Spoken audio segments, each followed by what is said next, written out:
बिस्मिल्लाहिर्रहमानिर्रहीम। अस्सलाम वालेकुम। मैं हूं हकीम मोहम्मद साजिद फारूकी और आज की इस वीडियो में एक बहुत ही अहम मौजू पर मैं कुछ निकात आपके सामने रखूंगा जो आपकी ज़िंदगी में मुस्बत बदलाव ला सकते हैं। किसी से बहस में जीता कैसे जा सकता है, ये एक बहुत अहम सवाल है। मैं ऐसे लोगों को जानता हूं जो बहस में हार जाएं तो लंबा वक्त, कई घंटे या दिन ज़हनी कशमकश का शिकार रहते हैं। मुझे ये कहना था, मुझे ये करना था, उसने ऐसा क्यों किया, फुला फुला। क्योंकि बहस में हार जाने से इंसान की अनानियत को ठेस पहुंचती है, या मॉडर्न फॉर्म में कहें तो इंसान की ईगो हर्ट हो जाती है, जिससे आसाबी तनाव पैदा होता है, फ्रस्ट्रेशन होता है और ये ज़हनी कोफत खुशियाँ मदम कर देती है। तो आज बहस में हमेशा जीतने के उसूल समझ लें ताकि कभी आपको अजियत से ना गुजरना पड़े। याद रखें, इल्म नफ्सियात के मुताबिक बहस में जीतने का बेहतरीन उसूल ये है कि बहस से बचें, क्योंकि 99% बहस का इख्तिताम बगैर किसी फैसले के बाहमी रंजश पर होता है। और अगर आपको कभी बहस करनी पड़ ही जाए तो कुछ उसूल याद रखें, इनसे आप अपनी बात खा मनवा ना ही सकें लेकिन दूसरे को गौर करने पर ज़रूर मजबूर कर सकते हैं।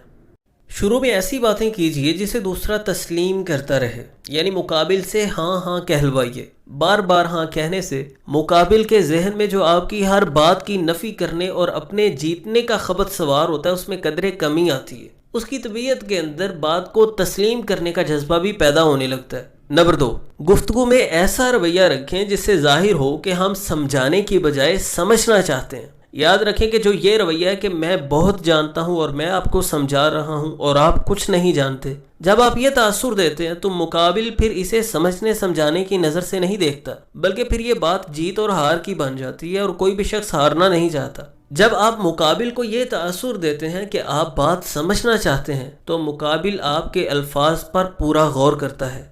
नंबर 3, दौरान गुफ्तगू पहले सवालात पर ज़्यादा तवज्जो दीजिए, यानी मुकाबिल से सवालात कीजिए। पहले मुकाबिल की दलीलों के तीर ख़त्म होने दीजिए। और याद रखें, अगर आप मुकाबिल की बातों को दिलचस्पी के साथ नहीं सुनते तो आप कभी भी अपनी बात नहीं मनवा सकते। इस तरह का तासुर दें कि मुकाबिल महसूस करे कि आप उसकी बातों को पूरी तवज्जो के साथ सुन रहे हैं। नंबर 4, आप कोई ऐसी बात मत करें जिससे दूसरे की गुरूर और गुस्सा की हिस्स जागे। और नंबर 5, पूरे मामले को खुश उसलूबी के साथ समझने के बाद, मौजू के तमाम पहलुओं का जायजा लेने के बाद अपनी मुदल्लल गुफ्तगू का आगाज करें। और गुफ्तगू करते हुए यह ख्याल रखें कि आपकी गुफ्तगू बासलीका और पुरएतमाद होनी चाहिए, मुदल्लल होनी चाहिए। गुफ्तगू का आगाज मुस्कुराहट से होना चाहिए और आपको अपनी गुफ्तगू में किसी को गलत साबित करने की कोशिश नहीं करनी। नुक्ताचीनी से परहेज कीजिए। किसी की तारीफ करने में अल्फाज की कंजूसी मत कीजिए। अपनी गुफ्तगू के दौरान मुकाबिल के तमाम मुस्बत पहलुओं को उजागर कीजिए। जहां कहीं उसने दुरुस्त बात की है उसकी हौसला अफजाई कीजिए और दूसरे को बुजुर्गी का एहसास दिलाइए। इन चंद बातों को मलहूज रखते हुए अगर आप बहस बराए इस्लाह करते हैं तो वो यकीनन पुरअसर होगी, आपके अल्फाज ज़ाया नहीं होंगे। उम्मीद करता हूँ कि ये बातें आपके लिए फ़ायदेमंद साबित हों। वीडियो को लाइक और शेयर ज़रूर कीजिए और आपसे गुजारिश है कि चैनल पर नए हैं तो सब्सक्राइब ज़रूर कीजिए ताकि इस तरह की फ़ायदेमंद वीडियोज़ आप तक पहुँचती रहें। मिलते हैं नेक्स्ट वीडियो में। अल्लाह हाफिज़।